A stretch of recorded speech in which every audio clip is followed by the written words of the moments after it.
Andrasana araka izany fahatongavan'ny sekretera jeneraly ny firenena mikambana Andriamatoa Ban Ki-moon eny amin'ny serana mpiara-manidiny vato Rapitso Tolakandro.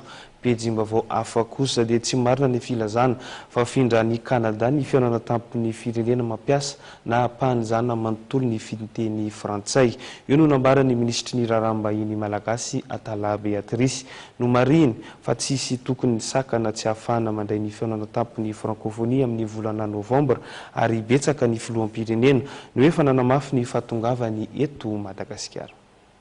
Misy commerce moa zany tena ataoko hoe mpandrindra ara-teknika bebe kokoa an'ity komeza ity. Iony izy amin'ny ekipa ny première dame satria tsy maintsy jerena koa ny table ronde na hoe inona ny fitsidiana tiany vadiny filoham-pirenena malagasy hoatrehan'ireo vadina filoham-pirenena zay tonga eto satria tsy maintsy anaovana programme manokana koa ireny olona reny ka dia hoy hoe tsy hitako ny antony tsy anatanterana an'izany sommet zany eto Madagasikara raha tsy ohatra nga itsika malagasy rehetra tsy olona ray hoa fa itsika malagasy rehetra no tsy tia ny atongavan'izany olon-dehibe rehetra ho tonga eto zany. Ny premier ministre canadiana ohatra dia efa nandefa i taratasy ety aminay ety ny anomanana 150 chambre no réservation ataony. Ny mpanjaka ny Maroka ohatra roplanina 10 no entiny ety amintsika.